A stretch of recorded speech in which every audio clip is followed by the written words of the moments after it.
Hey there everybody, Matt Carter here. And Jessica Carter from CarterMatt.com. This video is our reaction to the Expanse Season 4, Episode 4. Coco is clearly very excited about the Expanse today. Yes, we all are. Well, we got a lot of fun stuff to talk about. I mean, we have... Good episode. The rise of Mercury. Also, Mercury continues to be terrible. And we have a better sense of Belter government, I guess, if we want to call it that. And an introduction to Marco. Wow. Yeah, Marco is a piece of work. We'll get to Marco. But before we do anything, if you like this video, give us a like, subscribe, and hit the notification bell so you don't miss any other updates.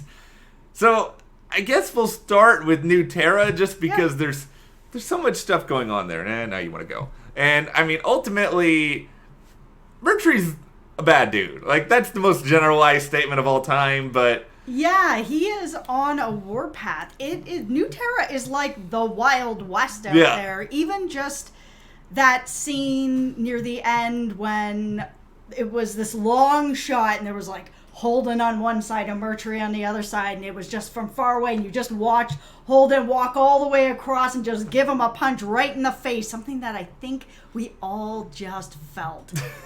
It needed to happen. It's very rare that you see Holden sort of become temporarily Amos in a scene, and I feel like this was so... Amos would have approved of this more than anything Holden did in the first 3 seasons. I approve of this too. He was taking aim at his woman. He needs a punch in the face. Yeah, and he got it. It was also just entertaining to watch. It was so satisfying. It was also great because it was even... I know in the last video we talked a little bit about like, who are the people who authorized this guy to go down there? And we sort of got like a little bit of sense of that. And they're just sort of like, yeah, well, this isn't really what we wanted, but... Yeah, but here we are, and all the comms are all blocked again. So I don't know why... With how many people are there, why they're allowing Mercury to run amok. It doesn't seem like everybody is on board with this. It feels like there's enough people that are not on board with this to stop this. So I'm not sure why this one man with a gun is able to run amok like this. Even with his small posse. It's small. There's a lot of people there.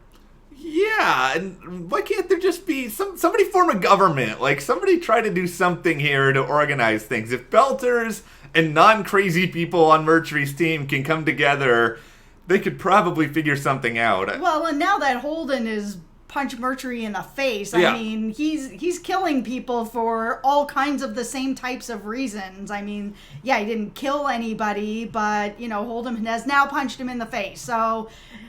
I suspect that this is going to go quite badly, even though he's taken Mercury's gun. I'm sure Mercury can find more guns. Yeah, I don't think Mercury finding more ways to kill people is going to be something that's very, very difficult for him.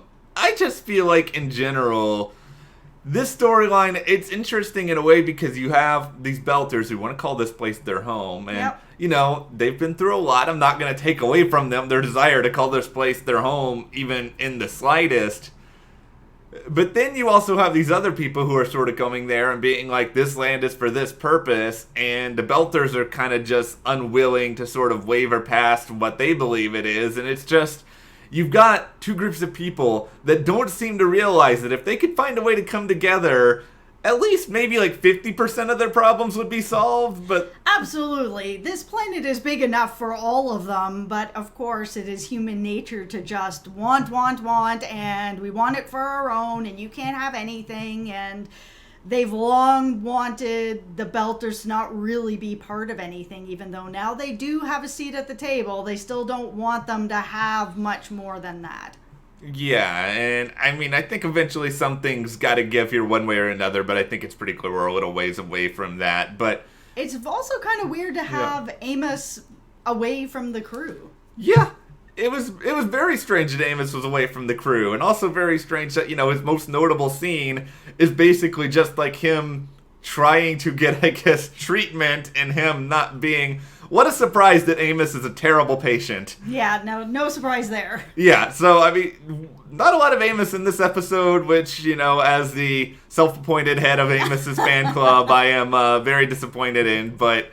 I mean, good stuff elsewhere. I mean, I'm glad that we did kind of eliminate this TV trope that we talked about of Naomi having a secret that she's keeping from Holden. Yes, I'm glad that it finally just came out, and it came out pretty quick, Yeah. and it needed to. There was no reason for this, and I'm glad that they've done away with it. It makes it much better now.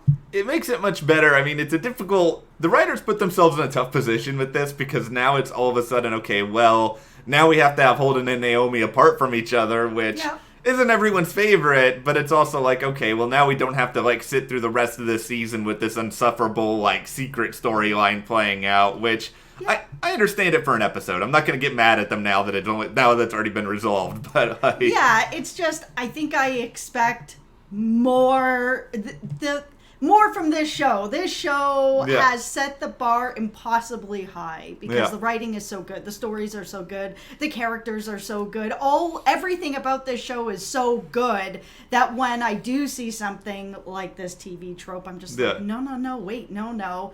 This is the Expanse, and the Expanse is something different, so it kind of throws me out a little bit. So yeah, I'm glad that that's resolved.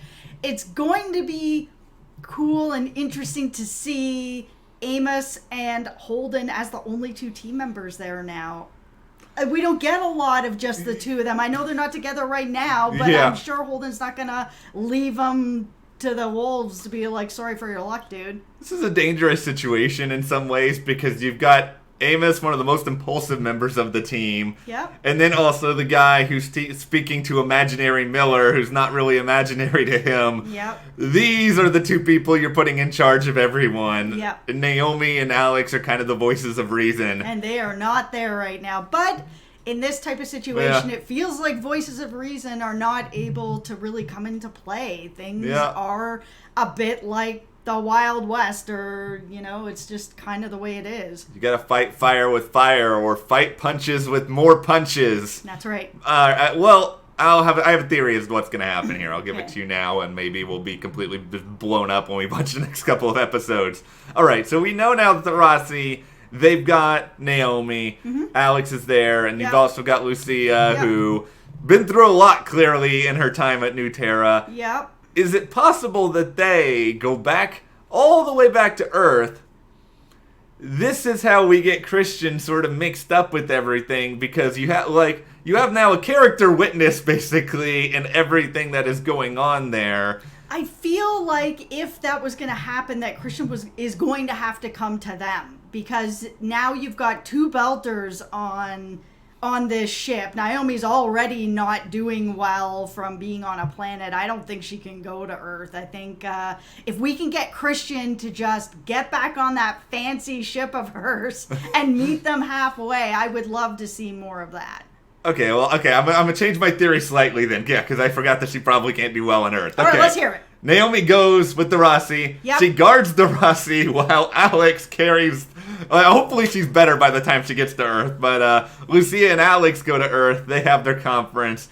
Then Christian goes on the fancy ship, and they all head back there together. And then at the end of this, Christian punches Mercury in the face. And they got to swoop by and pick up Bobbie. Let's talk about this Bobbie story. Oh boy, here we go. Yeah. Bobbie Breaks Bad is something. It's not what I expected to see. I'll say it again. I understand why they are leaving Bobbie on Mars. It's important to see the disarray that Mars is in. She said it in this episode long before. She had never seen anyone on Mars unemployed, and now all of a sudden everybody's unemployed, and there's a very different shift in energy of what's happening on Mars right now, and without Bobbie being there, we wouldn't see this happening. So it kind of makes sense that Bobbie would be going in this direction, because it feels like everybody's kind of stuck in this direction. She tried to do the right thing, then she tried to go to the police are corrupt, then she tries to go to her supervisor, hey guys, I did this, oh well, now I'm also corrupt, oh there's an opportunity here, let's take it. She's just like out of people to go to, where it's kind of like everywhere she turns to do the right thing, everybody's kind of like, oh, opportunity, let's do the wrong thing. So I get why she's finally just beaten down to the point that it's like, well, what am I gonna do? Like, there's nowhere else to turn to except for Christian. Why haven't you made that call? Yeah, I know. Why haven't you made that call? Yeah. And my theory is just that we need Bobbie on Mars to continue to show us what it's like there now and how bad it is. That's so bad that someone like Bobbie has nowhere to really turn except this type of lifestyle, because everybody's in this lifestyle. The good, the bad, the middle, everybody. That's probably the one thing I do like about the storyline, is that we are actually getting a sense of real Mars. Like, we haven't really gotten that much of it actually being on this planet over the course of these first 3 seasons. Yeah. It's fascinating from that standpoint. I mean, I want better, obviously, for Bobbie than this. I mean, now that she seems to be accepting this offer, like, who knows what sort of communication she's even going to be allowed? Like, I don't know if she can even phone a friend and ask Christian at this point. Yeah, probably not anymore, now that she's called this detective or whoever this guy is, this cop, this problem. We'll just call him the problem. Problem man. Yeah, he's a problem. So I'm understanding this story, and I get why it's happening, and I do appreciate having this look at Mars of what is happening, and obviously it's trickling into the rest of the universe. They know that Mars is beaten down and things have really changed over there. I, of course, just don't like watching Bobbie go down this hole, because I have come to really like this character a lot. I like that she still stands for something, even in a place where everyone is falling, but now she has fallen as well. Yeah. But when you're in a situation where there are no good paths to take, you have to sometimes just take the bad one if she can't get a word out to Christian. I just don't know why there hasn't just been that scene where she's tried. It almost feels like either that offer from Christian shouldn't have shown up yet, because we know that it's there. This is a forever offer. Christian will take her like this, and I think Bobbie knows it. So it almost feels like that offer shouldn't have been offered yet, so that Bobbie feels like there is no other choice. Yeah. Or just some sort of a scene where she's trying to call Christian but can't get through. That it's been blocked off. Because she's tried every other route to do the right thing, so why not this one? I just think her pride must be getting in the way somehow. Where she's turning into a criminal. What pride is there in that? I get it. It's just, I'm not Bobbie. I have not grown up on Mars like Bobbie. I don't know what's in her head, and I think maybe she's just one of these sort of people that's like, I don't want anything given to me. I want everything to be done as I have done it myself. But you know, the reason Christian trusts you and wants you is because of the things that you yourself have done. So it's not like Christian is just saying, here's a golden ticket for no apparent reason. I mean, yeah, she's proven her worth. Yeah, so I mean, I just don't know why she's not allowing herself to see that. But I think the other important thing, this was fascinating to me. I love seeing, I'm going to call it the Belter Supreme Court, that we got in this episode alongside our friend Marco. Okay, we need to talk about Marco. So we talked a little bit about this in the last video, about getting characters that are supposed to be very charismatic, like we talked about Negan, who is supposed to be a very charismatic character, Jeffrey Dean Morgan, a really great actor, but this character never came across the way he was supposed to come across. To me, I felt that the charisma wasn't there. Charisma's really hard to write for, and it's really hard to perform.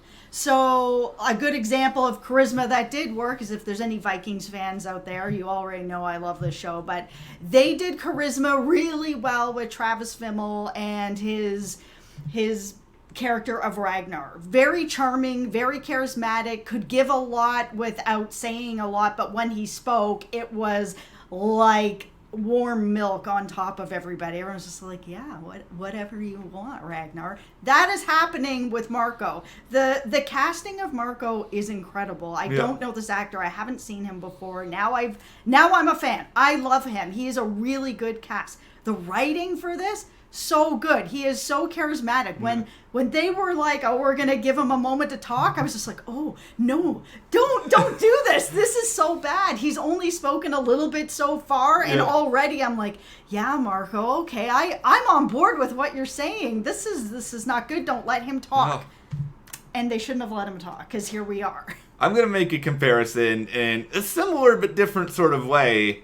Is Marco Ben Linus, where he finds himself captured in some means, but he's able to somehow talk himself out of a situation that he really should not be able to talk himself out of at all. Well, Ben Linus also had a charisma about him. It wasn't, charisma's not always necessarily a charm, but there's something about, with charisma, just a way with words, a way to make people follow you, believe in you, do what you need them to do kind of thing. And Ben had that too. Marco has it in a bit more of a sort of charming kind of way, like Ragnar has, but it's powerful. A very, very powerful scene when he's talking to the Belter Supreme Court. Yes. Because it worked. He should have been spaced. What is happening here? I'm glad he's not. He is great. Well, I think the person we're gonna have to have some conversation about is Drummer, because Drummer is sort of it's like if this was Survivor, she's the swing vote. She's the person who decides to do something else, and now she's gonna have this rest on her, and I understand her justification for deciding this. What are the chances this is going to come back to bite her in a really bad way? 100%. Yeah. 100%. This is going to come back. Marco is a problem. A wonderful, delicious foil that's going to come in for everybody. And I'm excited to see that happen. I like the dynamic of what's going on with Drummer and Ashford. They need something like this, and Marco's he's going to be good for that. Here's the irony in all of this. Ashford, who is working for Anderson Dawes, basically, sees this Belter guy, and he's like, nope, don't want that. And it's like, if Anderson Dawes' representative doesn't want you, that's not a good sign. Yeah, and especially someone like Ashford, who was a pirate, just like Marco. So if anybody really knows that Marco is a problem, it is going to be another pirate. Yeah, so I don't know how this is going to end, but I don't think it's going to end well. But for us, it'll probably lead to some good drama. Yep, it'll be fun to watch. I'm at least interested in that. I think there's a decent chance that Naomi has some sort of reunion here with him over the next little while. Oh man, I hope Drummer's there for that. Yeah. She's going to give him the gears. There's no way. No, that will be exciting, and we look forward to that as we get into episode 5. But we'll conclude this video now, and I want to know from you guys, what did you think about episode 4 of The Expanse Season 4? Share it in the comments, and if you enjoyed this video, give us a like, subscribe, and you can support us further by checking that link in the description to the Carter Mat store, and we'll see you here next time.